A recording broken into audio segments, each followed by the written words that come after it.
how to buy and hold, the BRRRR strategy to build wealth. Is it dead? Is it still possible?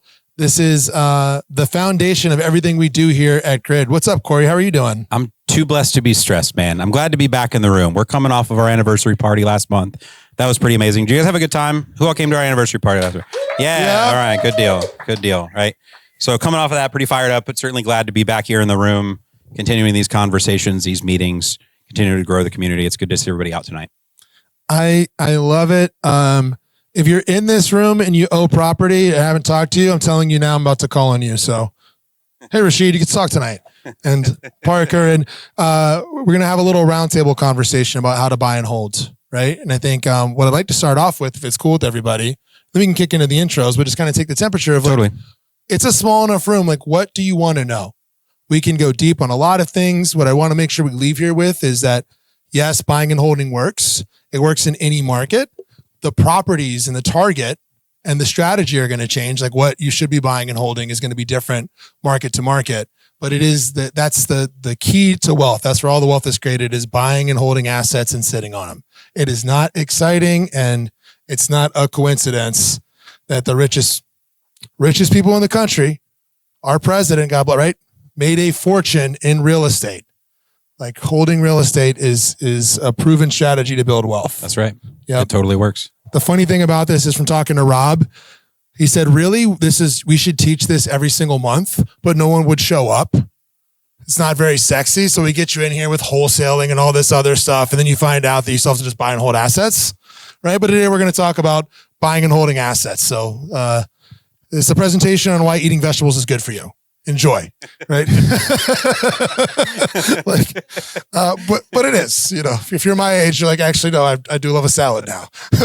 I got the itis because I had nachos. I knew better. Now I can't sleep. Like, I'm 43. I should know this. Anyways, Cory, what are you grateful for, man? Yeah, man. Grateful to be back in the room. You said it. It's good to just continue keeping back in the rhythm of this, keeping to grow the community. So grateful to be back here today. Yeah, grateful to be in some AC right now. Actually, I am too. Grateful for 5 years. We had a big month. Grateful we did GridCon. GridCon was super exciting. Lance and Cindy and Jeff got to come, grab Lance and just ask him what the experience was like. Really, really cool. It was cool to see this on a national level and to see the relationships, and we've got something really special. So really excited to hear that. If you've never been to Grid before, Cory, what is Grid? Yeah, man. So Grid is we call it a global investor community that we like to bring here to hyper local level through meetups just like this. This is an opportunity for people across all demographics and spaces to come and learn and grow together. We oftentimes like to say we're never here to be just like gurus to kind of pontificate on high. We're just here to be real people doing our real deals in real time, sharing our experiences with you, and trusting you're going to share your experiences with everybody else here in the room, and we all get to learn and grow together. That is Grid. Yes, just looking at this map here, St. Pete launched this last week. I was talking to Birmingham today. They're on the way for launching. We've got Chicago's launching some sub-chapters. So there's one coming in Kenosha, Wisconsin, and Northwest Indiana.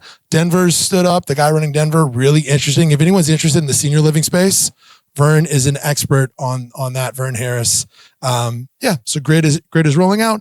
We are the largest investor community led by agents in the world. Pretty exciting to see all the stuff that's coming down the pike. So real fast, get into there. Who's got a win? Who's got something that they're celebrating? I'm going to call. What's your name, sir?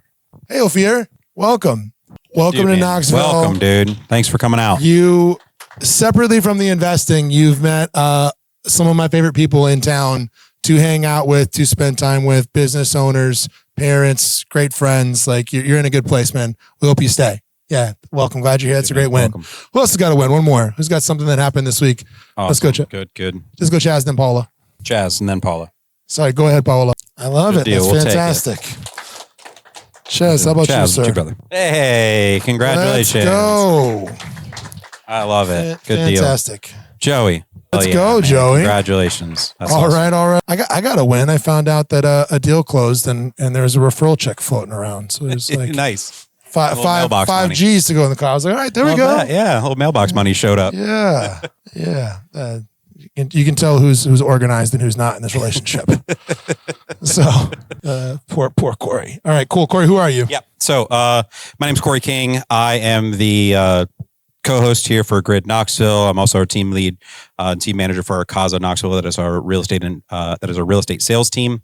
I've been doing that here for, he's in the business now for 7 years. We've been running Casa for 3, which has been really cool. I started off actually just as a buy and hold investor. I bought my first property at 22, became the house hacker, rented out a couple of bedrooms to some of my buddies, use that to save my money and continue to grow and scale. And now I get to do my own buy and holds and fix and flips and co-host this. And that's me. It's pretty sweet. Yeah, fantastic. And then Cory is a great sales leader. So if you're curious at all about the sales side of the game, we do a call every Tuesday. You can come in, you can call with us, see what it's like, check it out. We're doing a business planning clinic. So if anybody is an agent, they want to come to that, we're doing that tomorrow. And you get 2 hours of continuing education, right? Excited to do that. So my name is Justin Myers. I am a serial entrepreneur, and I have tried to be an entrepreneur with no systems for many, many, many years, and have done like everything. I've had 18 jobs. I started in real estate at the age of 23 as a mortgage broker. I run this team with us, and I get to do some cool things with Grid on a national level. Lead our podcast. We do a podcast every single Tuesday we've changed the whole format. So everybody here, we'll talk about it at the end, is invited. We're going to go through, Lance, all the 7 levels of freedom. We've totally changed this. So we're going to be going through these sequentially and breaking this down and interviewing like agents and investors and like covering every facet of the business. Really excited. We were doing this only for agents and changed the format there. They've asked us to lead that. I think it's going to be really, really valuable for you of kind of like walking through sequentially some of the stuff that we've been talking about one-on-one of like, how do I get from point A to point B, right? I want to buy and hold. Hey, how do I build up my cash machine? How do I get the reserves? The stuff we talk about in Investing 101, but everybody pouring in nationally and the national community is pretty impressive. For context, we're sitting there at GridCon. We bring in some amazing speakers. At GridCon, we're talking about private lending. Charlie is sitting there. Charlie has $40 million on the street, 10 million of his own cash. Started lending in 07. Just the coolest, most down-to-earth guy. But, you know, the guy, we have Chris on there talking about his agent business. He's doing $12 million in revenue this year. So there's just some like levels to this, like that we'll be able to put together. So I'm pretty excited about that. All right. Ready to kick this thing off in? Totally. Most definitely. Sick. Okay. We'll come back to these here. Let's talk about, who's in the room? Yeah. Who are we? Who's in the room? We got some new folks in the room. So we had Ophir. Who else is new in the room? I just saw Bart. Where you at, Bart? Bart, what do you do? So Bart does painting and drywall. Sick. We've got who's got capital in the room? Who's got some cash to deploy for a deal? Bart's got some capital. The 2 lenders don't have any money apparently. So sorry guys. The banks are closed. The bank's closed. We've got some capital. If you've got some capital, there's some pretty interesting private ventures. Cory's funded some stuff on some small stuff that could use some capital. Some small deployments. Who's got a deal to shop? Anybody got anything they're trying to move? Yes. I have deals. I don't know about anybody else on the team, but I like selling real estate. So I've got some deals that make sense. Cory's got a really cool deal in Mascot that really makes sense for an owner occupant, but there's some instant equity. So there's some deals there afterwards. Who else had a deal? I saw a hand go up. Yeah. Ophir got some deals. Fantastic. All right, cool. Yeah, no big deal. Just a 10 cap in 2026. We're here to talk about buying and holding. Probably shouldn't talk about that one, Morgan. Fantastic. What tell us about the deal.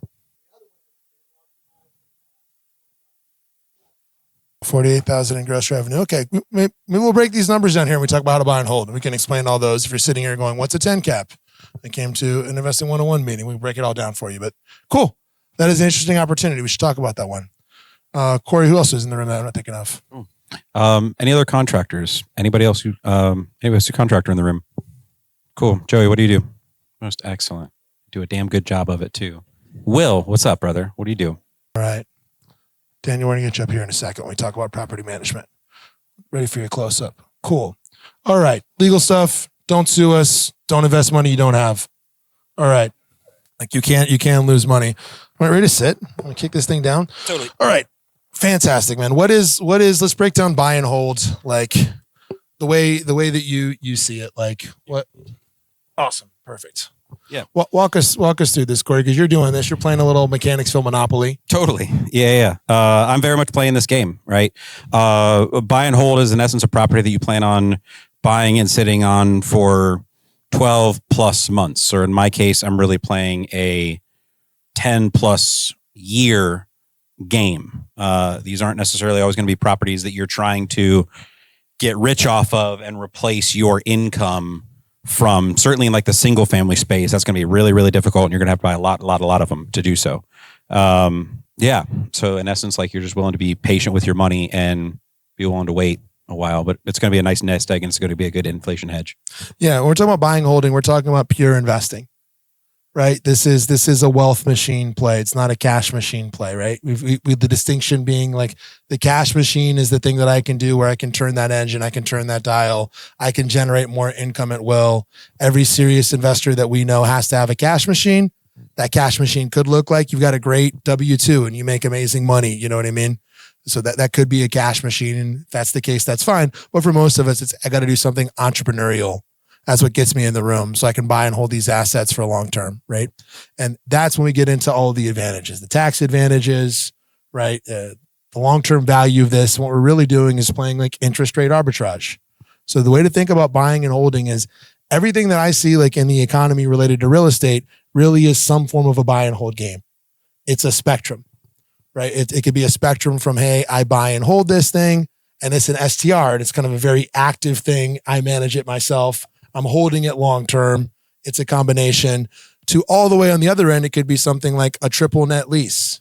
We were just telling that story, Cory. Tell a story about the Tesla dealership down where we're from. Yeah.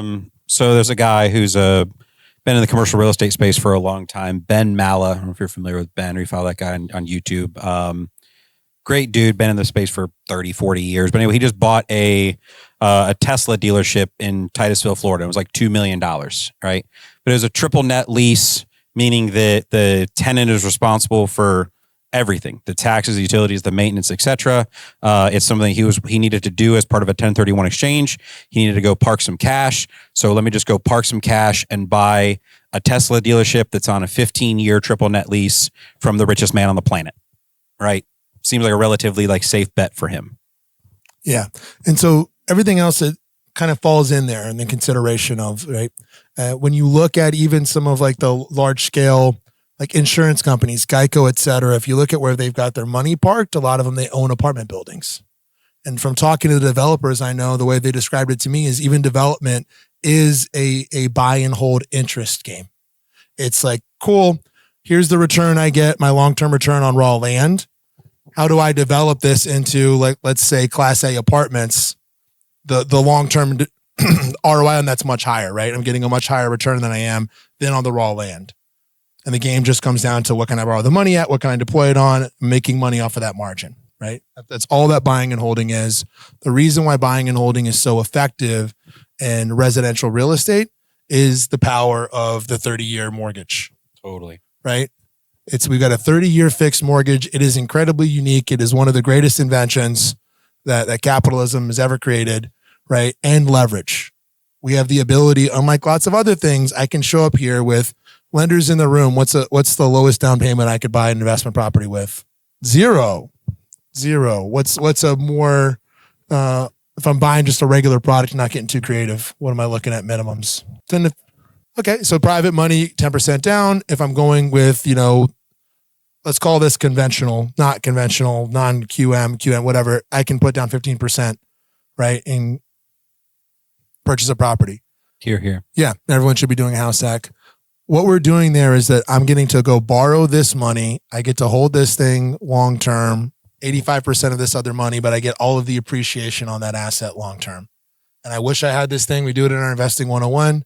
But if you look at this, right, the equity appreciation over time is an exponential increase. Your payment on the mortgage, you're paying down the equity. So if you got a tenant in there, they're paying it down for you, right? And that's the magic, right? Is the delta between those two things. Is that someone else pays this mortgage for me over time. This keeps appreciating. It's pegged to inflation. So the market goes crazy. That's fine. It floats, generally speaking, right? I've seen some exceptions, but generally speaking, real estate is a pretty safe place to keep some money parked. especially over a long enough horizon, right, Cory? Yeah, I mean, it's part of why just being like having a primary residence, like in and of itself, is still can looked at as its own buy and hold game. It's one of the strongest correlations to personal wealth. That's right. Yeah, despite what Grant Cardone might say, like being just being a homeowner, and just because and why is that? Because we talked about this before. Finance is the study of money. Investing is the study of behavior with money. When people buy homes, they just tend to, we see this all the time as realtors, like they tend to start behaving differently, right? It's just a fundamentally different like approach to their community, to their, generally speaking, when you're paying a mortgage, all of a sudden now you're like, oh, I've got opinions about the neighbor's grass that I did not have when I was renting. Like, you know what I mean? This is affecting my property value. What's happening in this town? We need some speed bumps. Like, it just affects how people show up. And we know that, like, you just see it across the board. People that own homes tend to be more engaged in the community. That's a general statement. I know tons of engaged, tenants and right that take amazing care of their place, but just generally speaking, right, we see people make different changes. Yeah, you got skin in the game. You're just thinking long term. There's lots of different. You're putting down roots. Just psychologically, there's a commitment there. So, what are the questions you have when you're thinking about like buying and holding? And I'm curious, what are y'all's questions about buying and holding? What are the questions we have in the room that want to get answered today? Is it going to cash flow? Right. So that's an interesting. I'm gonna come back to that one. Is it going to cash flow? Is one. Who else has got a question? We're not going to answer them all right now, but I want to poll so we can kind of nail the room. What did we come here to talk about today? Paola, what's your? So I know I hate it. Hello. Okay, so I hear a lot when people say, okay, buy a property, hold it, get some equity, and then you grab that equity and you invest it in another property. And then it's like a cycle. Okay. So my question is, can you like dissect that in a more clear way of how to come about that? So your question is, you hear people say that you should buy rental real estate and then pull the equity out and rebuy rental real estate. Yeah, like how realistic is that? Okay, that's good. Cool. There's some questions to answer before that. Yeah. If we answer the fundamental questions, it'll answer that question. That's the kind of thing you're seeing because a lot of people were selling this idea in an appreciating market that everyone should just buy doors, and they're selling all their shit because they were full of shit. Okay, like you buy doors without leverage or systems, you get screwed with interest rates. And we've seen this, like there's a couple of different anecdotes we could talk about afterwards. But yeah, you can redeploy capital, totally valid if we have the fundamentals. Yeah, just how to use my equity. Will it cash flow? So just deal underwriting. Yep. And we've had people, like anytime you get in the market and people start talking about things like the market has fundamentally changed. We saw this in 2007. Property can never go down. And like in the early 2000s, I just am pretty skeptical of it because nothing changes. There's nothing new under the sun. You just find out this is the savings and loans crisis. This is crypto scams. This is I think knowing the fundamentals is very helpful, frankly. And if there's not like a free lunch in investing. What else? Who else got a question? Dave's got a question. Do you feel like the buying holder strategy needs to be changed for where we are in the market? Because obviously you're hearing a lot of people that are like have huge portfolios that are selling their single family portfolios right now. And even like you were kind of talking about, if you want to eventually get something that retires you from your W-2, replaces your cash flow, you have to get a lot of doors. So kind of two-part question there. Yeah. Do you feel like the strategy has to change? And is that like buy so many doors that I have enough passive income to live off the passive income? Is that like a realistic strategy? Is the second part of that. Going back to cash flowing is another one there. Good. Anything else they're curious about here? I'm curious, what I came here today is like, hey, what are people doing that's actually working? Mm-hmm. How is BRRRR still possible? And yes, we have some stuff that works. Travis, I'm sorry, I can't hear. I don't speak Cajun. Which, May. Come on now. Hey, by the way, did anybody get to try Travis's jambalaya? Yeah, right? So good. Was that not like honestly? My daughter had 5 bowls. I'm not even lying. Yeah. She asked Cory for one, and then she got too impatient. I came over. She had 2 bowls at once. It was absurd. I carry my jambalaya well. Yeah. No, but big thanks if you didn't get to try it. We're not exaggerating. Travis is an unbelievable cook. Cooked for 100 people. Thank you, Travis. It was amazing. Yeah. So what was your question, sir? Yeah, I just like expectations on what are we looking for on a cash flow? Like, Mhm. like, is there a number that you're trying to get from each home? Okay, perfect. Okay, so I've got some. What I think would be helpful, Cory, is like if we talk about the fundamentals, all of this stuff will make sense. And when I share that is I remember I was talking to Rob Chavez that founded Grid one time. Somebody came to me. It was Christian Swan that came here to talk about commercial. If everyone was at that one commercial one like 3 years ago. Hotelier, amazing. And she was like, tell me about this syndication. And it was like a $14 million syndication. And it sounded very exciting and that she needed it. And I went to Rob and I was like, oh, blah, blah, blah. She's raising capital. It's a deal. And he's like, why is it a deal? Right? He's like, anytime that someone starts talking to you, you just flip it around and you go, explain to me in like plain English why this is a deal. And if they can't explain it to you, it is not a deal. And that it's not any different. If you're dealing with 14 million, it's just changing a zero and that it's all the same. Even on these big syndications or apartment projects, it's the same sort of thing, right? Class C going to a class A, that's just like a fix and flip, right? Or if you're going to hold on to it, it's a BRRRR or forced to maybe there's a development play because you're going to build. It's not any different. Like these are all still the same fundamental plays. They just sound different because they're bigger. And so I think it is just like when you do this long enough, he's like, it's always the basics. It is always 101. And people get away from it. It's because they're not doing 101. You talk about how they lost money. It's because they went off their investing thesis. And at GreatCon, we had some great conversations about this. I bought something that wasn't in my buy box. I went into this market I don't understand. And now I'm retrenching. Like it's always the same thing. That so much of what we do here is not sexy. It is just, are you disciplined enough to do the boring thing for like 10 years to have some success? So let's talk about the boring thing, Cory. Samir, did you have a question? You got the mic. And Yeah. I hope this makes sense. I don't even know if it makes sense, but how small does the difference between the ARV and the purchase price have to get to where the lender isn't willing to lend you money for that deal? Can you ask that a different way? I think I understand what you're saying. So let's say, like, usually for this, I'm looking at distressed houses that need a lot of renovation work. What if I find a house that needs very, very small amount of renovation work, like a few $1,000s? I'm guessing that ARV value isn't that different than the purchase price to where the lender would be willing to spot you 90% of that. Okay, so we could start there with this one, Cory. Yeah, and answer a bunch of these things. So as I heard that right, like if I found a property that is relatively close to what its fixed up value is, Let's just say it's got no repairs. yeah, We're buying a move-in ready property, and the move-in ready property costs $200,000. So it's easy. Yeah. sure. What does that look like? Yeah, And we can work backwards from there. Does that sound fair? yeah, like would I be able to put down 10% and the lender cover the remaining 90%, and then I can like refinance it in like a week after I get like a backyard fence in or something? Okay. Oh, so BRRRR. You want to BRRRR this and get your money back out. Yeah. Okay. So two different. Let's start with the basic scenario. So we lay out some of the terms, Cory. Mhm. LTV, ARV, whatever, and then we can just go into this one and talk about like, fine. what's the skinniest BRRRR you could buy, I suppose. Sure. Yeah. Yeah. Yeah. Yeah. All right, cool. Generally speaking, we talked about this on the front end. Like, what are the basic things you need to understand before you can go buy and hold? The basic skill sets. One was understanding value. One was understanding value, not only just like of like how do I run comps, but generally like how is this property like valuable to the neighborhood? What is the trends for the area? Like what does any kind of future growth look like? What is my what is my risk tolerance for this? Yep.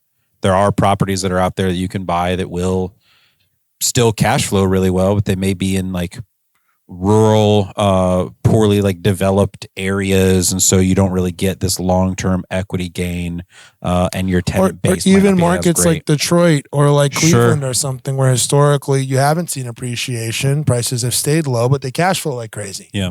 So one, how do I understand value? Just like what is a property worth? You know, am I buying a property? Am I getting any of it sort of a deal there is one. Two, we talked about cash flow. When we talk about if a property is going to cash flow, we're only talking about two things, income and expenses. So let's start on the income side. We're talking about the rental side. You ready for your close-up, Daniel? You want to jump up here? Yeah, Yeah, come on, man. dude. Here you go. Come on, join us. Who are you? Why are we calling you up here? I used to be a dirty wholesaler. Now I'm a dirty property manager. Yeah, Daniel- someday. Daniel owns. You probably have I'm to talk married. I don't right. have to anymore. You probably have to talk right into this thing. Oh, right in. Right in. Sure. Like staring down the barrel. My Yep. McDonald's has my heart rate at like 120 right now. Maybe a little stage fright as well. I don't know. Maybe. Yeah. So Daniel is a property manager. Daniel owns Stonebook Property Management. So if we're talking about income, we're talking about how much rent is this place going to get, right? And how do we determine that? Like, let's just say I'm stubborn and I'm an investor and I think I could do everything myself. And later I'll find out I'm going to call Daniel. But at first I'm like, no, I can figure this out. How would I figure out what rents go for if I wasn't using a property manager? The easiest hack that no one knows is Zillow for rent, like current market. Because when you comp a like flip, you're usually looking at like sold properties. And so all of you guys are obsessed with looking at history of actual completed sales. Well, you don't get that when you're leasing a property. You only have current market of what is like for rent. And most of you, when you're starting, you're probably going to buy something under 4 units, probably. And so on Zillow, when you look at current for rent units, all single family will show you how many contacts have been made during the entire listing of that rental.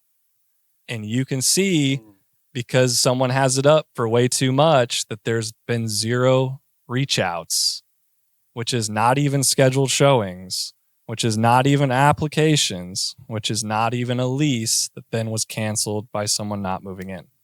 So the sales funnel of that, I'm kind of a sales guy first, so I understand sales funnels. And so I go to what is for rent right now, and I look at how many people have reached out. And if I'm seeing over 20 leads or contacts have been made in a single 7 days of it being on market, I can tell that it's probably priced correctly. And then I can play the same game as a flipper and do the comparables, square footage, is it the same asset class, geographic territory, is the layout wonky or not wonky, and play the game without having, like, for me, we're like 390 units. So I have all that private data that I also know how my team can perform on it. So I kind of plug that data point in, but you can get 80 to 90% of what I'm trying to do by just going on Zillow and looking at what for rent and how many contacts have been made. So there we go. That's one is, okay, so what's my potential income, right? Is I'm benchmarking that. I'm figuring out what the rentals are. There's a reason we have a property manager here. Like, most people do not love being landlords. So what we have a lot seen. of people don't like you being a landlord either. I have found out. Oh yeah? Yeah, I'm a little famous on social media now because of Are that. you? Yeah. Yeah. People don't like other people investing into their retirement, and I just think that's very interesting to me. But yeah, I know. don't stop. The American dream is owning part of your country. People just are mad at the wrong rich people. That's my hot take. It's just a much smaller group for me. Totally. None of y'all. You're all good. Okay, so income, and the other part of this is expenses. And then we're going to come back and talk about tenants and leasing, right? So expenses, like, what are some of the biggest expenses of owning rental property? You, as a property manager, you're managing all these expenses on behalf of them. I mean, your biggest expense is opportunity cost, which is like your vacancy. Your mortgage is coming every 4 weeks. Yeah. You better be ready. And it's something you have to hedge against. Vacancy crushes rent, right? Yeah, like if you have 1 month of vacancy. 8.3% of your year is cooked with 1 month vacant. So when you're looking at it, when we do our renewals, I look at, like, right now we're on a downward, if not paused market, just depending on like what our lease is on a specific property. So if I had been managing it for at least one lease previous, I'm probably trying to keep the rent the same, or I'm willing to go down. And my math is basically the break-even negotiation dollar for the following lease would be the same price as if it was vacant times market rate 11 months, if that makes sense. So I know I'm making money even though I'm dropping rent, as long as I'm getting 12 of that on time over the following new lease. Or another way to think about it would be I'm better off taking 93%. Yeah. Right? I'm better Yeah. taking 93% of it's the rent's 1,000. I'm better off taking 930 and getting this thing under lease In than this sitting market. and waiting. And then I'm making, 91, right? We have 91.50. I have a client with 100 doors who's made a hard stop on any dollar increase. Like there's no, like I'm not even allowed to try to go get him more money. Because he's more concerned about vacancy than he is about increasing rent. Yeah, that's fascinating. So that's one of the biggest ones is going to be vacancy. Then we have capital expenditures. Yeah. So CapEx is you'll hear called CapEx. What's CapEx, Cory? Yeah, I mean that's just your cost of maintenance, your cost of operating it. The roof develops a leak, and I've got to search that out. I've got a water heater that goes out every 10 years. I've got a tenant turnover that now I've got to go back and repaint the place, and those are just capital expenses that have to go in just to keep the property operational and maintaining. Yeah. So those capital expenditures, the big ones are going to be, right, obviously plumbing, electrical, mechanical, roof. Those are the big ones that come on a recurring basis. And when you factor that in, you find out like sitting and get the free cash flow is challenging because you got the free cash flow and then you put a new roof on and you just wiped out. Yeah. You smoked a couple years of cash flow, right? In terms of reserves. So income, expenses, cash flow, tenant screening is I think why, like if I could think of one thing, it's tenant screening, maintenance requests, actually handling the accounting for this property. Like there's a lot that goes into property management correctly, but I'd say tenant screening is the single biggest one of like, if the property manager does a good job with tenant screening, you're like, why am I paying this person? Anyone could do this. This is easy. If you don't do a good job with tenant screening, I have seen nightmares, right? Of you've got to replace the entire kitchen 3 years later. You've got to, right, Cory, like just bug remediation. I got to fumigate this whole house or something. Yeah, for sure. My favorite one is when I was getting started 15 years ago, someone came in the office and they were having kittens because they had done a lease on the side, which you cannot do as a realtor. They had leased this property. The ATF raided this property because they were counterfeiting money in the master bedroom. You know how much fun it is trying to get tear gas out of your carpet? Woo! Yeah. Yeah. So she was freaking out about what's the liability for me placing a tenant in there as a counterfeiter. Yeah. You do this long enough, anything is possible, anything has happened. Any tips on like screening tenants, Daniel? Income is your most important thing. I manage a lot of C-class, and C-class tenants are choosing your unit because of the price point. And so you have some of the most creative people on earth trying to move into those units, and you have to be okay with that being a C-class landlord. I'm not a magician. I can't find you 850 credit, $150,000 household income, and consistency in life. However, income is your primary thing that you're focusing on with your C-class. We do have A and B as well. But credit is what you, the landlord, ultimately, in my opinion, are accepting to be lower than if they were to purchase a home. So getting used to reviewing credit, and you will be shocked as a small landlord how low and how often credit can become. I sold cars for a year before getting into property management, so it was not a shocker. But the amount of 400 to 550 credit applicants that you receive makes you really realize like who's walking around and what type of stress they have in their life. And so income is where we like to really put our focus. If you want to talk on credit, I can, but ultimately you can get really tricked up on credit. You can see an 800 credit, and if you don't know how to review credit, you would not know that they were actually went through a bankruptcy less than 2 years ago, and it's like a rebuilt 800. And so the smarter you think you get with credit, the dumber decisions you'll make, where the income is where you can truly verify check stubs. If you're anywhere near January, February, you can get, well, maybe more in the spring, you can get their last year's taxes and really get an understanding. If they say they own their own business, I'm even calculating, if you want to own your own business and you only bring in $60,000 in revenue, a really good business is holding 50% of that. So I'm not counting 60,000 of personal income unless you show me a 1099 along with a little bit of a business plan that I can verify all of that coming into your home. Everyone track why income's the most important thing, right? You can't squeeze blood from a stone. If they don't have income, you're going to be forced in a position where you're going to be dealing with evictions. The amount of people I deny is, and I really try to work with people, and I find myself somebody that I review all the applications, I sign all my leases as my own principal broker, and the amount of times I have to tell my team, like, this person is not approved, and they just are like, but they said they're going to pay, like, it's going to be perfect, and it's like, who's had to evict somebody in here? Yeah, I was going to ask who's been to eviction court. Yeah. Okay. So a couple of us. Yeah. It's not fun. I think I live in that world more than most of a lot of broke folks. Spent a lot of time with broke folks.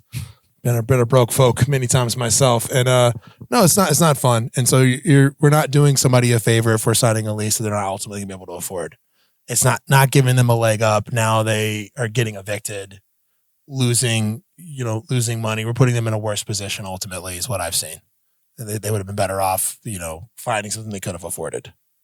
Yeah. Like, people are always trying to bat up and increase their life. That's us as Americans.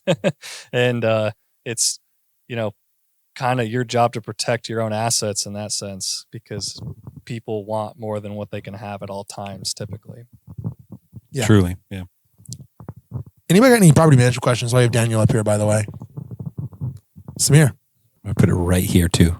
Talk right into the microphone. On the flip side of the income estimate from Zillow, can you also rely on the Zillow estimate for the monthly payment before you to kind of calculate that profit? Are you saying that there's a rental The mortgage comparison? calculator? Yeah. No. No. Okay. It just, there'd be no advantage. You can just call your mortgage broker that's going to give you the money. Okay. And like, the money's not going to change on one 250K asset versus another 250K asset. The payment's going to be the same. The payment's not going to, the interest rate's not going to change based off of the asset. Okay. Generally speaking, if we're talking like single family residence to single family residence, it's not going to change based on this property versus this property as long as it appraises. Yeah. You would disagree the rate can change? Yes, if it's the same asset class, I said. Okay. So if you're looking at, no. If yes, to Nathan, it's the same asset class. For the rest of us, we understand single families are single families and duplexes are duplexes and triplexes are triplexes and quadplexes are quadplexes, and compare apples to apples. And a single family, like a standalone single family residence being different from a condo or townhome, like in that category, I guess. Yes, they are all single family. And but you could just, I think what you're talking about is like call it bricks and sticks, single family detached dwelling. You would be better off having a conversation with a mortgage lender for a half an hour and ask them to price out 4 scenarios for you than like relying on like a random payment. Right. In my opinion, like, it's not that helpful. Gotcha. Okay. Because the bigger question is going to be, what's your interest rate, et cetera, right? It's not the payment calculator will give you an accurate payment, the same as like your phone can in terms of like calculating a mortgage payment based off of like a 6% interest rate and a 150K loan. Yep. Yeah. Going back to the credit versus income question for a minute. I always struggle with this one because I've been self-employed my entire life and always rented in New York and LA and just went through the ringer had to have a parent co-sign for like my whole life, basically. But always had excellent credit and sometimes had like 2 years worth of rent in cash, and offered to pay up front and stuff like that. So I always struggle with actually a credit score may be the better way to determine somebody's character in how well they pay. Cause like we had 2 very, like $200,000-$300,000 earners in our long-term rental who, as soon as they got fired from their jobs, one just pieced off and stopped paying and was like, come at me with a lawyer. And the other one, was not too far off from that. So it's like, as a property manager, how do you balance weighing like the exception and when to draw the line, I guess, or what makes one better than the other if someone can lose their job at any moment and just piece out on you the same as somebody who Ultimately, credit, the score is just a score, but the maturity of that score can be so different. It's hard to value it very much. You could have a 18-year-old with 750 credit, but no job. And you're like, cool. Like, what moves it is the cash. But credit helps me feel comfortable. When it comes to your expectations and what you will approve or deny, that needs to be very clear to every tenant to stay like legally compliant with fair housing. You can't just, well, this guy will work out. You can do that. There's a legal way to do that, and there's an illegal way to do that. You can't deny people just because you don't feel good about it. I don't like the check their car, go to their old house, call the old landlord. Like, all those things are very old school, where now we have technology and can really verify bank statements. Like, our application process, someone can go on and log into their banking, and our system will extract their income and like automatically qualify it as like deposits, and it'll do the math for me, and then I actually verify the math just to make sure. But ultimately, what I just want to get across is like, you can always go below your expectations. You can never deny someone that is above your minimum. So if your minimum, the best way to stay legally compliant with all these decisions is to have a really high standard and then be willing to go below it.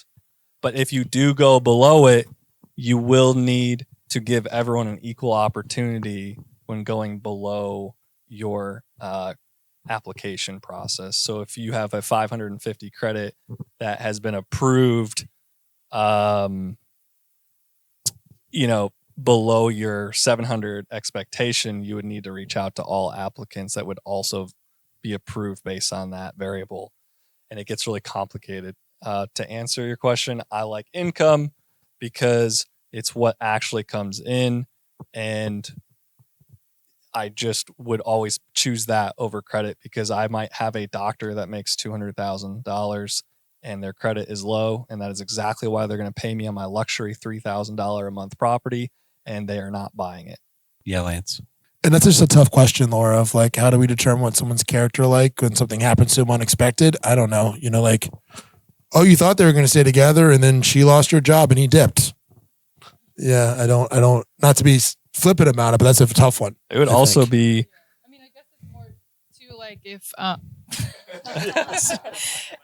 is there any other metric that you would consider? It does. You do need to talk into the mic, actually, for Dalton. Like, yes, every time we got talking to the mic. Like, we're recording this, and there's people at home watching, and they can't hear you. Question being, maybe is there any other metric that you would consider besides credit score and income? Not that I would feel comfortable with, because I want to always stay legal with fair housing law, and so those are some of the easiest ways to be equal across the board on approval. And when you have 390 that you're managing like I do, like, it is something that I want to make sure the process is exactly the same every single time, so we're never discriminating against people. I saw Lance. You had a question. Yeah, so I can speak to that point that you just made about bad credit but has high income. That was me 13 years ago. I went through bankruptcy. It was not fun. And I sat in that seat, and it wasn't fun, but the property manager took a chance, said, well, you definitely have the money to pay me, but your credit's in the 600s now because you just ripped the guts out of it.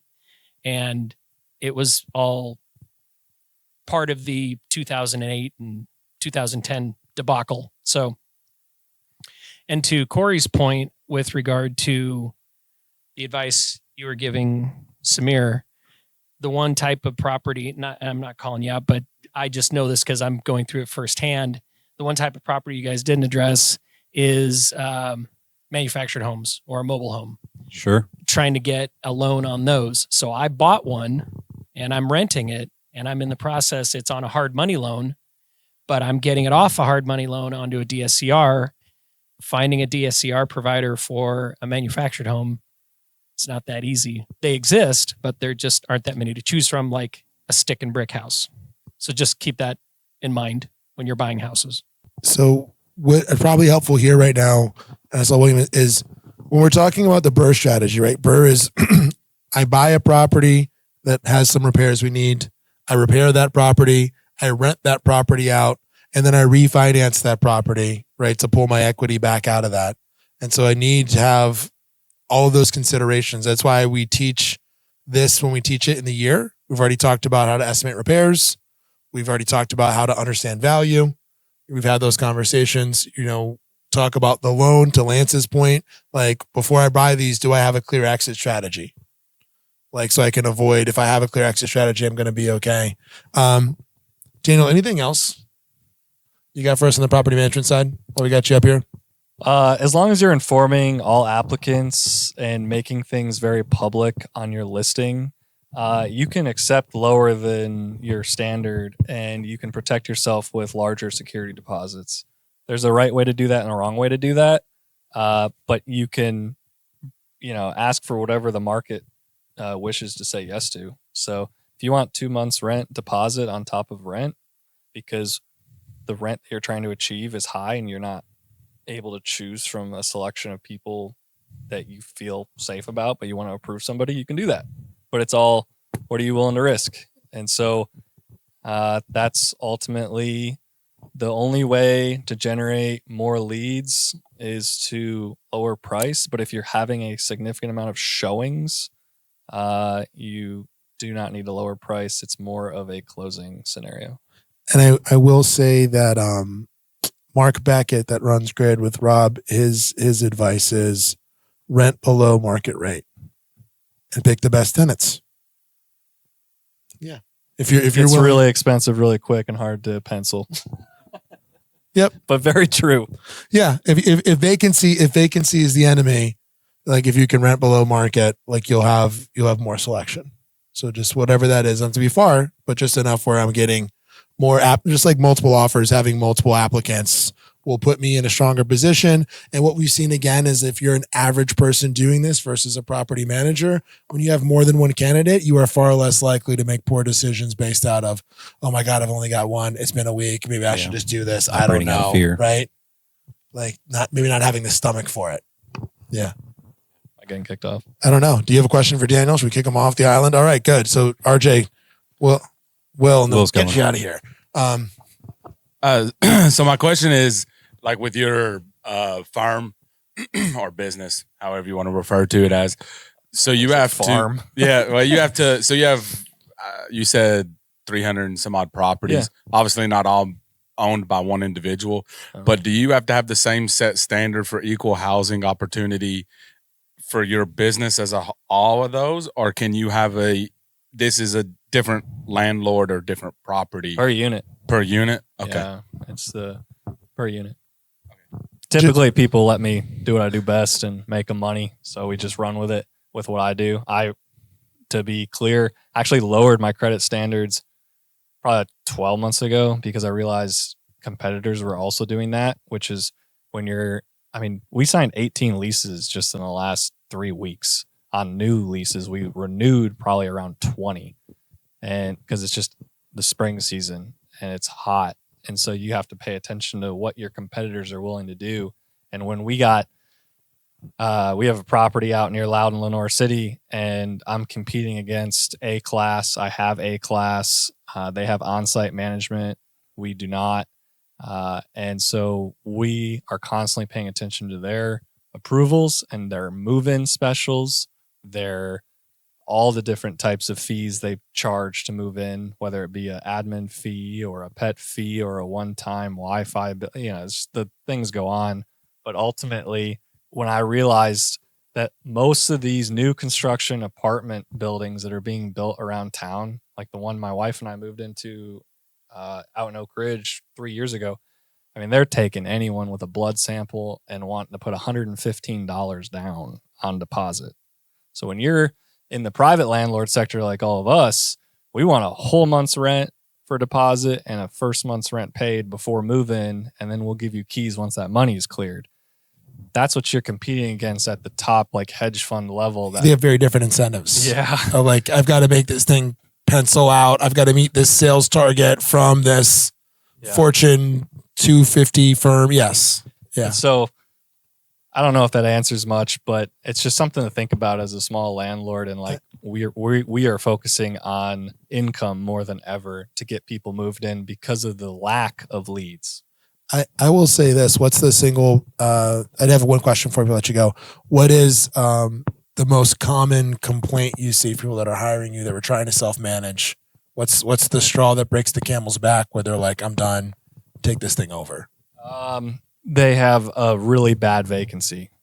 The last 2 contracts I've taken were from other management companies that were not getting the leases signed and the cash flow created. And they were slowing things down and not having a good sales cycle to get units ready, tenants in there paying. Yeah.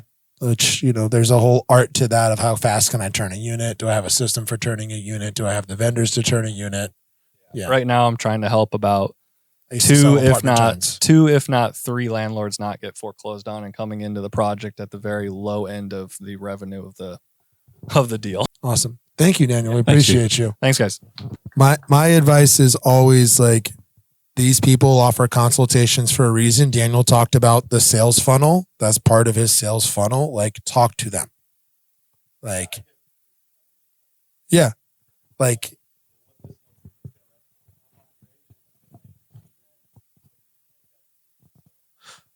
but yeah, like rely on these because, there's a reason. It's because Daniel knows when I am sick of this, I'm going to call the guy that has been my resource. Why would I call somebody else?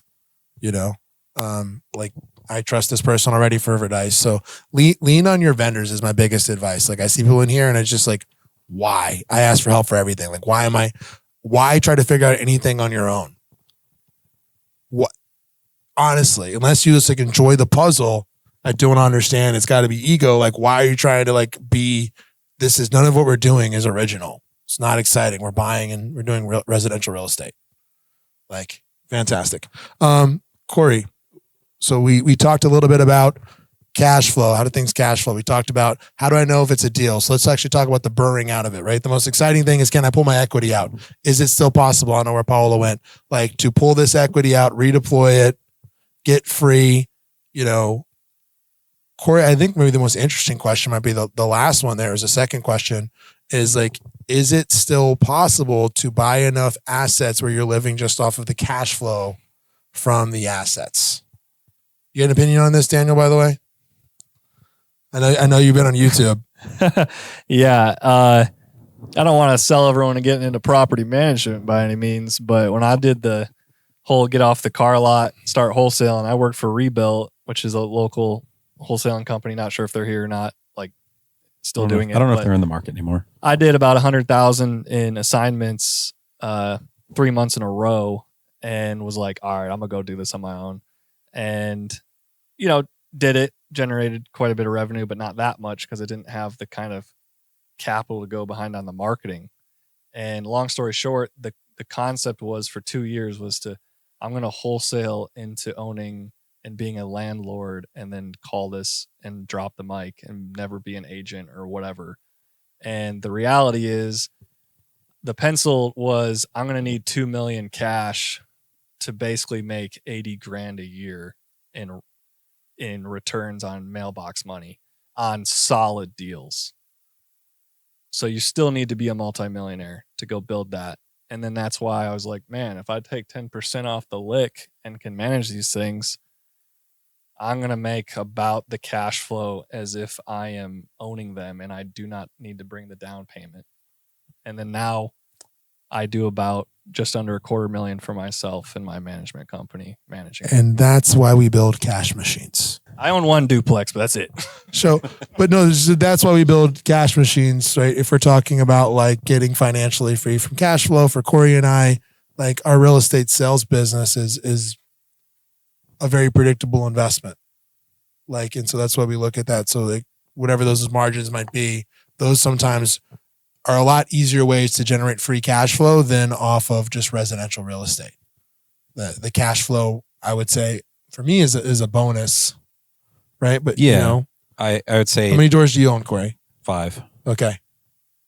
And what's the cash flow off all 5 of those doors? $4,000 or so, like cumulatively across them all, Yep. like a month. And how much capital have you had to deploy out of that $4,000? A lot. A lot. Yeah, Okay. because I mean, if I really looked at them objectively, there's some that to that point. Okay, well, the first one, that was my first primary in Knoxville, by the way, that I then turned into a rental. But like, shit, that one has been a good cash flow in it. I pay $800 a month on a mortgage.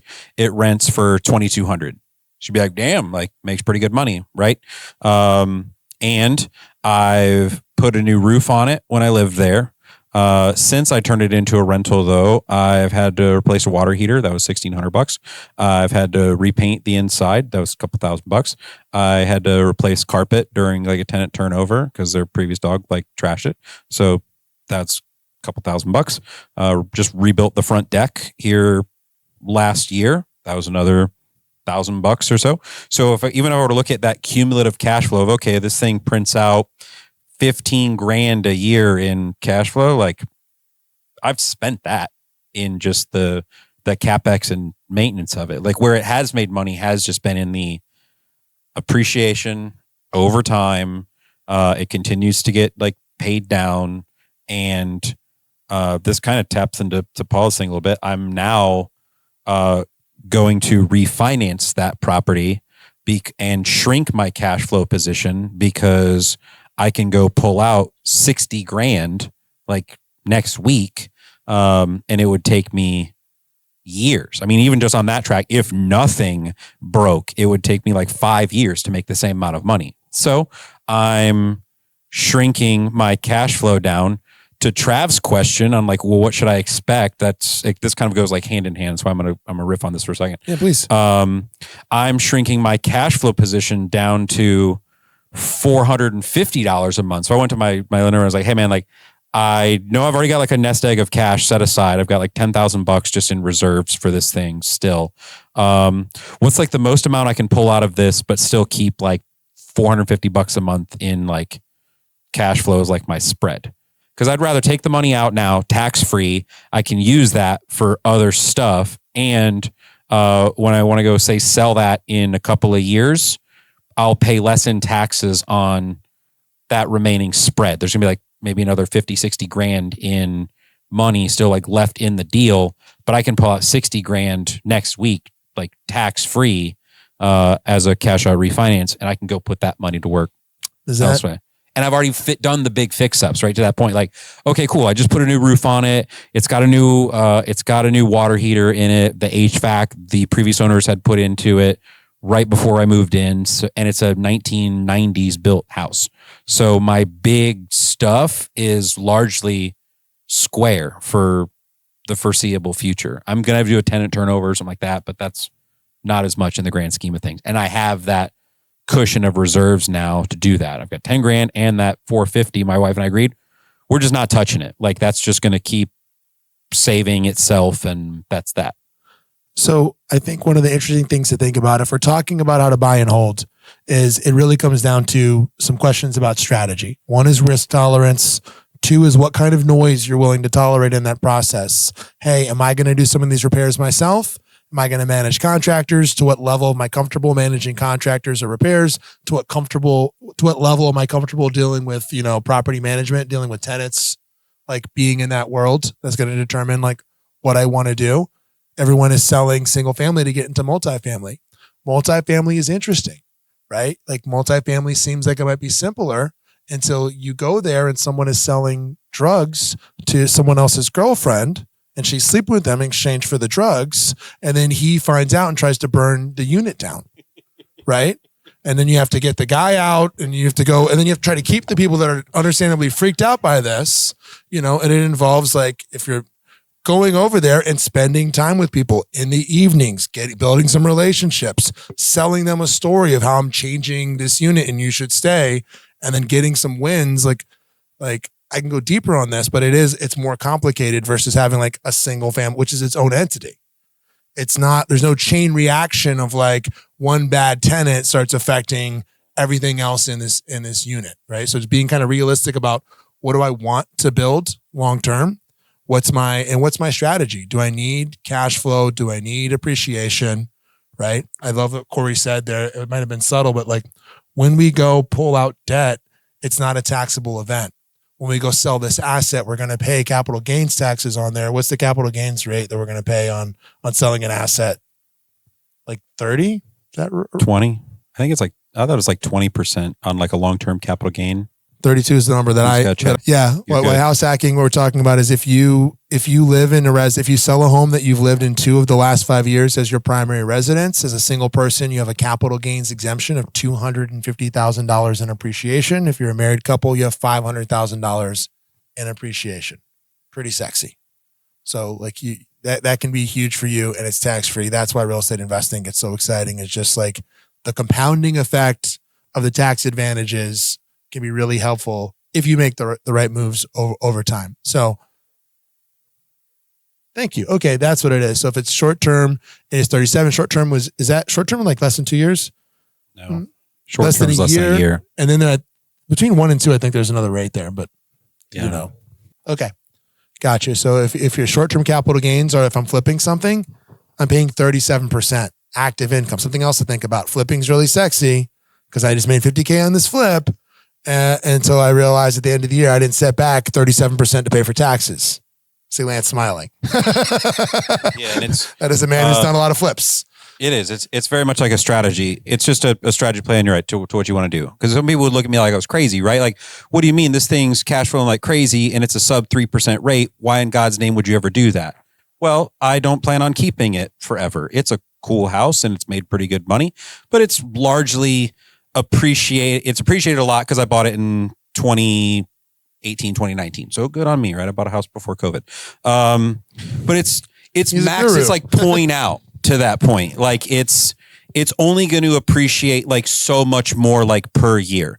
So I would rather take the money out now at a non-taxable spot and I can pull out 60 grand tax free and not have to pay 20% on the 120 grand I would have made if I sold it. I can just pay 20% on the 60. But the reason why, and I want to be very clear on this and not to toot Cory's horn, but the reason why that makes sense, the reason why you see Grant Cardone or somebody saying you should rent and do all these other things, if you've solved the deal flow problem, if you've got all kinds of deal flow and your constraint is capital, man, I keep seeing stuff, I want to go after it, or I've got projects, or man, I'm funding renovations right now and getting like a 10% return on my money. Yeah, then these things make sense. So we're talking about redeploying the capital. To answer your question, those can be really effective if I've built a cash machine where my cash machine, I'm good. I know I'm paying all of my bills and I've got some leverage in my reserves that I can get kind of aggressive in how I'm like rocking out all this equity. If I don't, then I'm just building this like house of cards that's going to come down, a la the gurus we were talking about earlier, like go buy all of these doors. To be clear, in the real estate space, all of the young entrepreneurs I know that are also agents that I get to meet traveling around the country, young kids that are millionaires, let's say 30-year-old millionaires, selling their doors. Because it's too big of a pain in the ass. Like the juice is not worth the squeeze. And these are guys that have 80, 100, 200 that did it. And they're like, this is not, I wouldn't say all of them, many of them are selling those doors because they just like, it's not worth it. The amount of noise I have in this one aspect of my business versus these other aspects, the opportunity cost is too high of like just stacking all those doors just for cash flow. So I'm curious, we got a couple people here. Parker, you own some doors. Like, tell us a little bit about what your what your strategy has looked like, and are you cash flow based or appreciation based? What's been kind of your philosophy? Yeah, pretty similar to Cory. But we basically, my wife and I did house hacking without the tenant. So we would just move into a home, live there at least for a year to meet the owner occupancy clause, but then move out and then rent that one out. But a lot of that, I think, strategy has also come from whatever the lender tells us we can qualify for, we go way below it. Because especially going from the first one to the second, before you have the rent. Now, of course, if you're actually house hacking and have a tenant with you, then you get to count that income for you. But if you don't have the actual tenant with you, that second home you have to qualify for basically 2 mortgages. And if you choose to live below your means, it makes it a lot easier to qualify for that second mortgage. Yeah, you didn't get yourself in a cul-de-sac where like, man, what I qualify for on paper is not the same as what's penciling out, which is, that makes sense. So you've done that. And how many doors do you own now, Parker? 5. Okay. And how many years did it take you to do that? 6. Okay. So that's another very simple play. Like, it does not have to be anything exotic. It doesn't have to be in like if you haven't talked to Parker about money, talk to Parker and Mary. They got some really great tools. These free tools they developed, like money lessons. It's a really cool suite. Parker's one of my favorite guys in the room to pick his brain about this stuff. But yeah, it can be that simple of just like, we're willing to live below our means. It's the whole, what is it? The Dave Ramsey, like, if you're willing to live like no one else, you can live like no one else. Yeah. If I'm willing to go do this for 6 years and move 5 times, like, I can have some doors. And then were you focused on cash flow? Or do you focus more on like, for rentals, do you focus on, hey, limiting vacancy, getting really stable? What's some of your philosophy there? Probably more ultimately appreciation. Okay. We definitely cash flow just for the sake of being able to cover repairs and everything of that nature, but we don't live on any of that money. It just goes into reserves. Yeah, 100%. Yeah. It's just preparing for whatever the next thing. How many months of reserves do you like to have for each property? We're aggressive in this, or I guess really conservative in this. We hold 12. All right. Never go broke being conservative. Make less money, but you're not going to go broke. I love that. I appreciate that, Parker. And then Rashid, you got some doors. Tell us a little bit about what your strategy's been like, what your portfolio looks like. Okay, so I started out in 2018, single family, the BRRRR method. Like he said, it pre-COVID, so it was awesome. Ride the wave. Focused on cash flow, and later on realized that it was more about equity. So now I got 18 doors now. So now my thing is, long as the rent covers, it's more of a long-term play. And now, like in the last year, location is like very important because the wave of appreciation is a lot better. So that's where I'm at now. How many for you? Because you've got 18 doors. Yeah, and I self-manage too, so I'll be hollering at this guy. What does your reserve position look like, Rashid? What does your reserve position look like? Like, have you been able? Meaning like, hey, if I got 18 doors, do I need to keep 6 months reserves for 18 doors? Or is there some amount where I'm like, I got a little flex? The goal is 6 months. Do I be there all the time? No. Yeah. Because stuff like, especially summertime, people swear their unit don't be working. And it's like, my unit's not working. Everybody's unit be brand new, but so the goal is 6 months. Under that, if I get like across the portfolio under 3 months reserve, my check engine light come on. So yep. What I was told by this guy Ben Kinney that owns Place was his rule of thumb, pretty conservative guy, was 4 months. Because he's like, 4 months is like 6 months because you're going to make a move. You'll drop the rent. You'll do something. Like, you're not just going to sit there and let it sit vacant that entire time. And that's been a good rule of thumb in my head for me, but yeah, it's fantastic. Thank you. I appreciate that. Right. Yeah, like 6. Yeah. Cory, who wants to talk about what's actually working right now in terms of BRRRRing, right? So the whole idea behind BRRRRing, like, would be, hey, can I go buy a property? Could I go renovate it? I renovated it enough that the ARV goes up enough where I can then go cash out refinance, pay myself back, and have no money in the property. Then I can go rinse and repeat. I have some friends and a friend in Vegas. He did this. They pulled together $200,000. They went and they bought properties with a commercial DSCR loan. That's a debt service coverage ratio loan based off of the proposed rental income of the properties. And then they bird these things out because they got smoking deals on these, right? Just did some basic fix ups, pulled it back out. He bought 7 houses with the same 200,000. Now what's under the hood there is Andrew, is one obsessed by this stuff, ended up got out of real estate, became a financial planner because he just is like obsessed by it, was working with financial planners. And Andrew was willing to write like 100 offers to get a property. There's no free, there's always something of like, you find out, oh, there's the grind. Everyone's got the grind. Oh, Rashid's hitting those numbers. He's self-managing 18 doors. Like, yeah, but that's exactly. So you just like, oh, there's it sounds great. And there's I'm self-managing 18 doors. There's a reason why Daniel makes his 10%. Like it's a job. It can be a full-time job. No, fantastic. Cory, what do you see that's the idea is, hey, can I pull that out? Yeah. What do you think works right now in this market? What are we seeing people do that works? We just talked about one of these that was like a pure. Yeah. Well, so certainly I think there's something to say for just the volume play. Like, are there opportunities? Sure. You're gonna have to send out a lot. You're gonna write that 100 offers to get something there. Strategies that I'm still seeing working now. I mean, certainly now more than ever has been. It's still kind of in a BRRRR, but it's just the build, like a build to rent, has been huge for a lot of people. Able to come in, they can build anywhere in that 130 to 170 a foot building, single family or like small multifamily is where you see some great margins there, where somebody can go out, they can build a small duplex.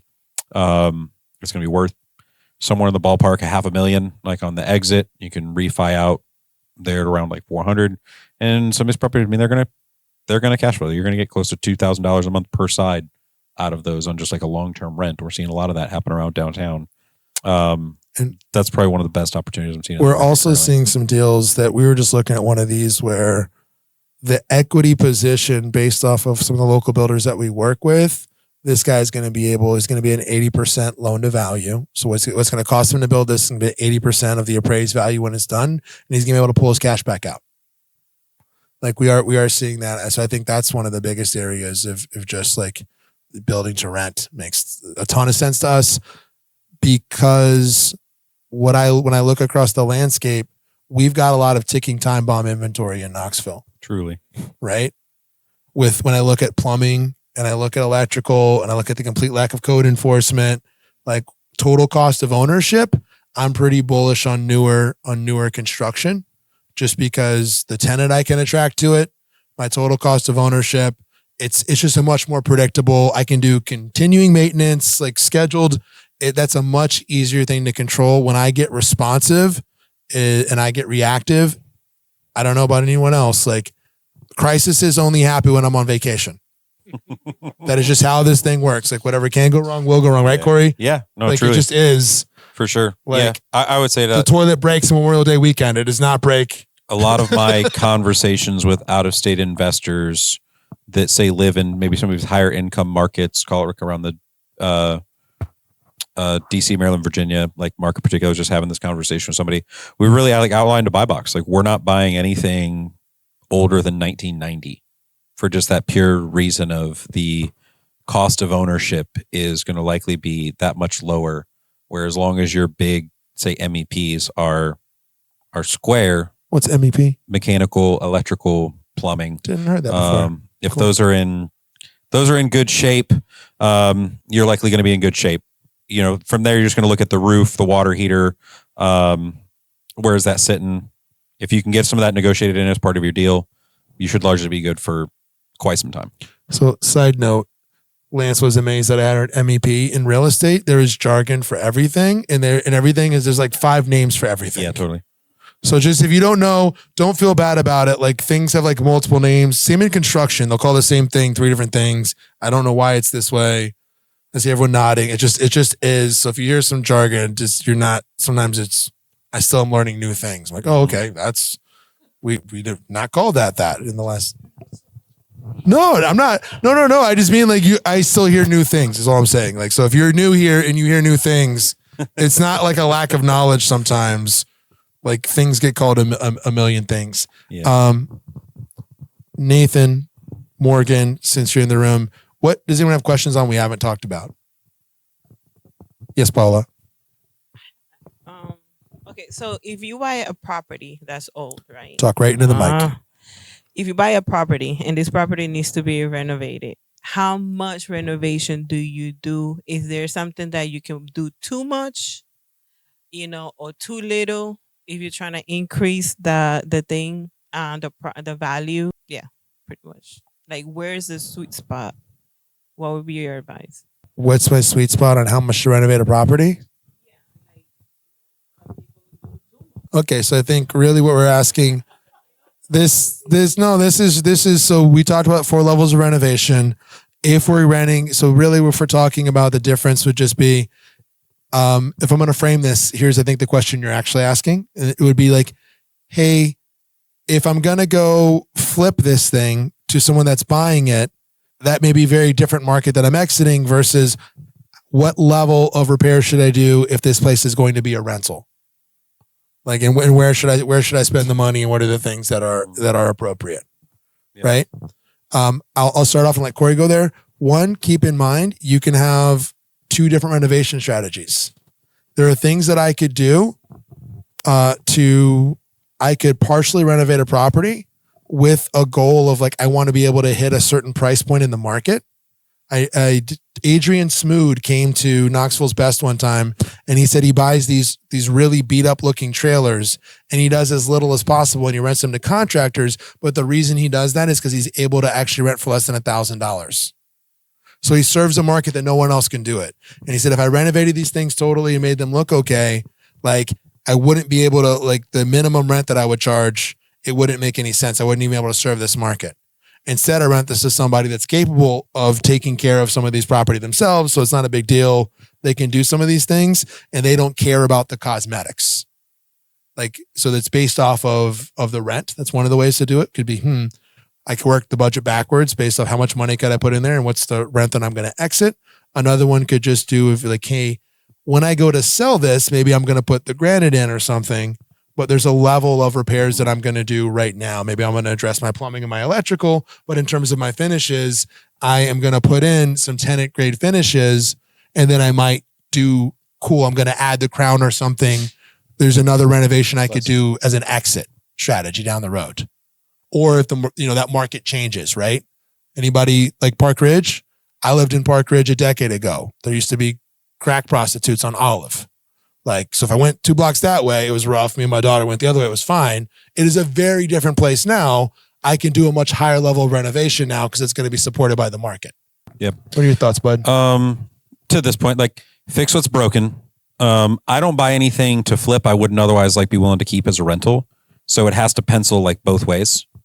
Like that's one of my rules of anything I'm picking up to flip. Like if I can't for whatever reason exit on the flip, it has to be able to cash flow as a long-term rental. Not even getting creative with co-living or any like niches. Like purely I'm just putting a long-term tenant in there for 12 plus months. That has to make sense. From there, then I'm looking at yes, what is the neighborhood support? What are other rentals in the area offering? To his point, like go look and see what other inventory is out there. My last flip I just did was this property, split foyer on Cadbury, and some of you went through this property. I famously really didn't do anything in the kitchen, did I? Like, nope. Kept the cabinets where they were. It had laminate countertops. I was like, that's fine because for where the price point's going to exit, it's going to be like the low 300s. That person's not really going to care that it's not granite. And I still spent money. In other words, I had to put like a new electrical panel on there. I made some other things nice. I put a nice like tile shower in the bathroom. But I did just this. Like I kept it mostly carpet or vinyl. I kept a laminate countertop in there. I can always switch that out later if I really wanted to. I could always switch it out to granite if the thing moves. I was really just wanting to make sure that this thing was like safe, stable. I fixed up all the big stuff, polished up the rest, and then sold it to exit. But it totally would have worked for me as a long-term rental as well. And, basically it's pretty simple. I'm looking at durability. I'm looking at functionality. I'm looking at cleanliness. Would I live there? I am pretty open-minded. I've lived almost anywhere. I live in the hood now. I live in Mechanicsville. Like I can walk to Water Angels. It's 2 blocks over where they feed the homeless. Like that's my backyard. So like, would I live there? And if the place is functional and it's clean and it's reasonably, I would. I'm not as concerned about some of the cosmetics. What I'd be curious about is Daniel, what are you seeing moves the needle for tenants? Because if I want to get tenants, I would say sometimes tenants make dumb decisions. So people will be renting shit because there's granite in garbage places. In my experience, I've seen some places where I'm like, they got bamboozled by some appliances and some granite. Man, I thought you were coming at a different angle. Honestly, right now I had to fill up 60 units, and I'm like 25 in less than 12 weeks right now, and I had to bring it back to the move-in, but move-in special, like making the cost to move in right now. We are all tight. I don't know, like America's tight right now. So if you don't want to do a renovation and you want your unit filled, you can take the risk on a lower security deposit, or another conservative thing would be a free second month rent. So you get a deposit and first month's rent, and then that second month would be free. And it's making it where people can leave where they're renting right now to come to you, because they're living month to month. So if they have to give you 2 months, they're unable to do it, even though they're good people that want to pay. To that point too, the other thing is just looking at, like, I'm selling a duplex on Parkview. The tenant's been in there for 5 years. So like, you don't have to do anything. You could just buy it and continue renting it at the same exact rate. And they are fine with the way this thing looks. And like that outlet's kind of jacked. For them, because the safety, the convenience, the bus location, neighborhood, there's other factors that may be driving that. But it's a good question. Our team focuses on keeping expenditures low. To be honest, most landlords want that cost annually to stay low. So we do the minimum needed to keep places safe and livable and presentable during the market. And there's 2 different strategies. So Jason McDaniel, everyone knows Jason, he co-founded Knoxville's Best. Jason's strategy on all those 40 owner-occupied properties was he is going to fully renovate them. He's going to put in granite. He's going to do that and just get it all done at once and then lease it out to like a nicer tenant. I have seen other people where the goal is, hey, I could buy this thing. I could stabilize it. I could get somebody in there. And then down the road, I could decide what level of renovations that I want to do. And again, functionality, cleanliness, there is a place in the market. I don't know if anybody else was broke and lived in some cheap apartments. Like, I was having great water pressure was more important to me than what kind of fixtures I had. I was like, that went a long way. I was like, cool. Is this anything we didn't? Yeah, and that bathroom fan. Change that cheap, terrible, loud bathroom fan. Oh, just. Yeah, that's also true. Don't go too quiet. I've gone the other way where it's too quiet and you got to run the water. I've learned that lesson because I'm a fanatic about this. And then I was like, I did it. It's too quiet. And like now you can't go to the bathroom off the living room. Like it's a problem. They do play music. Yeah. Yeah. I put some on Bluetooth. It's fun, man. It's fun. So yeah. So a lot of people talk about this 70% rule. Is that still a good guide, or is it 75, or is it 76? Like where is it just strictly a personal opinion, risk tolerance, or is it something like, what is there? Is there just like a new trendy guide to go by instead of just a 70% rule? 70 is typically applied in like the fixing and flipping space because you're going to have like some unknowns and some extra like margin to be accounted for. I typically am anywhere like between 75 to 80% because more than likely a lender's going to, they might give me up to 80, but like 75 is definitely going to be like a sweet spot for me in terms of like that cash out refinance. So I'd be using that 75 to 80%. And like there is there is a point to look at it as well. If I can't get all of my money out of it, let's just say like, okay, well, I don't get all of my cash out of this thing and I leave 10% of the after repair value like in this thing. And so I've got 20, 30 grand tied up in this thing, but it's worth like $300,000 and it's renting, like it's cash flowing just fine. Awesome. I now have a turnkey asset that I got for effectively 10% down. And then that's good for me because I'm going to play based on yield over time. It really depends on like what game am I playing. If I'm just playing this long-term hedge, Right. cool. You know, I have properties that are just that I've left money in it that I left. Yeah. 10% of my ARV down, and like, that's fine. It And if I'm appreciates and pays chasing down. equity positions, like the goal is to pay down the principal. You're not losing just because you're not redeploying all of your capital. Like more is not always better. I have a friend to the point, like that goes to the Tampa location. He's an attorney. He's like, yeah, my strategy is just like I make enough money and then I buy another asset, and then I sit around and we save, and then like next year I have enough money and I buy another asset. Like it's not sexy. It is just like when I have enough of a down payment, then I can go buy something else. And it's just collecting properties. But great question, Trav. And some of this comes down to like rent renovation. It all comes down right to fundamentals though. Like if a deal is a good deal, it's fantastic. If we're not buying good deals, they're not going to like make sense magically on the back end. Turn out for yourself. Yeah, it's going to change. If you want to do some sexy stuff, we should have a conversation about new construction. We're going to be talking about new construction in detail later this year.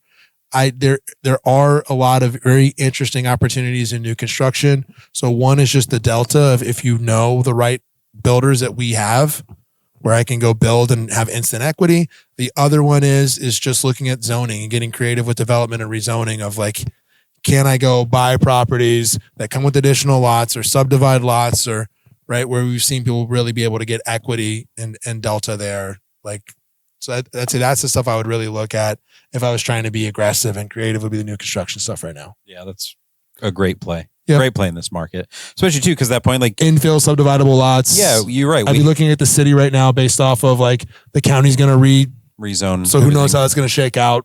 But like to your point, we have a lot of. That was a great line of like taking time bomb inventory, and if I can just go build, and it's gonna be great for the next decade. I don't have to worry about it. Yep, it's a great play right now. There's a lot of we will turn the corner at some point within the next couple of years where you're just going to see more and more of the tear down of those homes, and the numbers will start to make a little. It's going to make more sense financially to tear down this stuff inside the 640 loop and rezone with more density than it is going to be to repair these things. Yeah, there's a few builders right now that are already moving that direction of buying that old Craftsman on the corner, the big corner lot. And they may look on paper like they're overpaying for that house, but they tore down the Craftsman house and they paid $300,000 for basically a tear down house. But then they go build 3 duplexes on it, and they just sold each duplex for $500,000 a piece, and now they look like a genius. Yeah. So.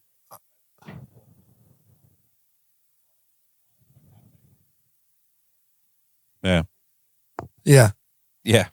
And this is a great way to close it. This is why I love running an investing community. I love you being here, is because like everyone here has valuable information. When we collaborate, we're like, oh, yep, that's what's happening in the market. Those are where the opportunities are.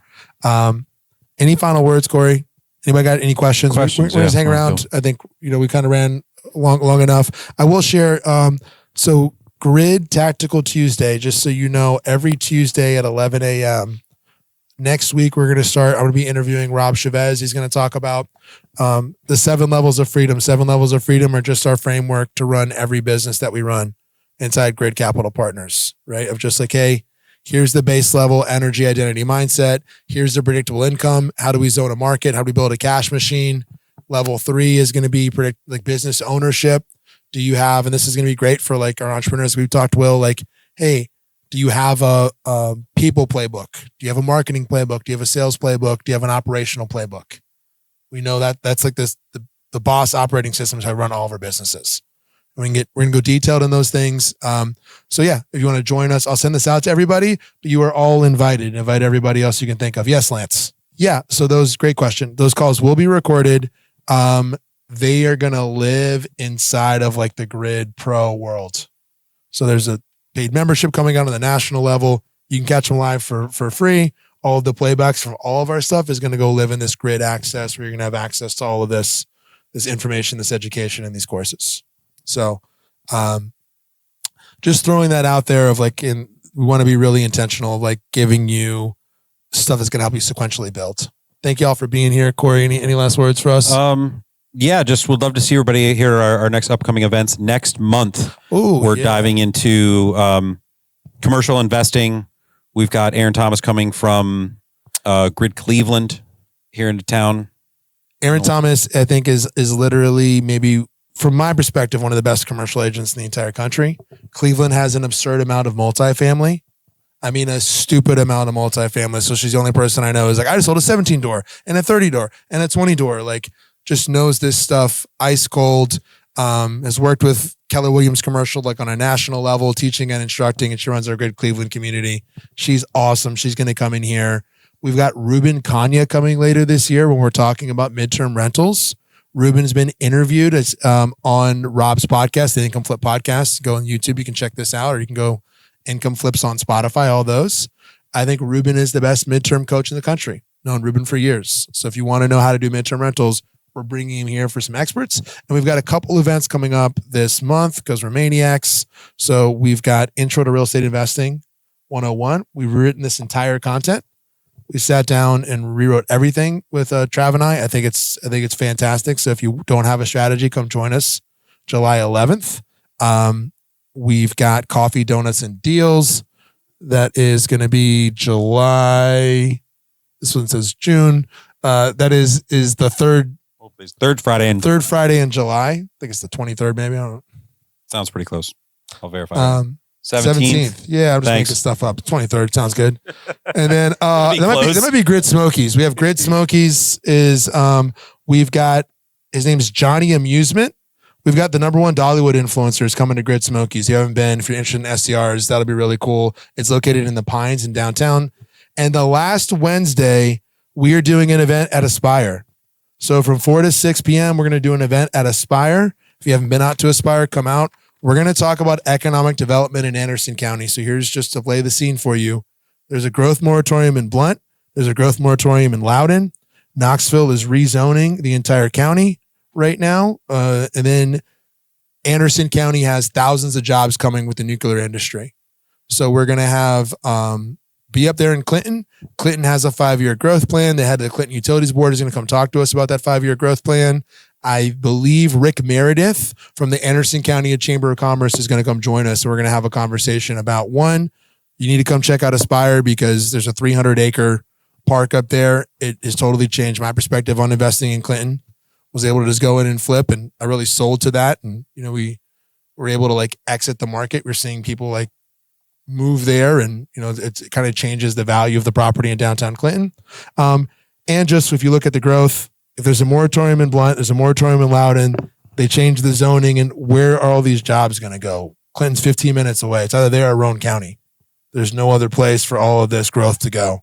And so we're just going to have that conversation. That's going to be the last Wednesday, and we're going to charge a ticket price like we did before with our Barley's event. If anyone came to that one, the stadium tour, and make a donation to charity.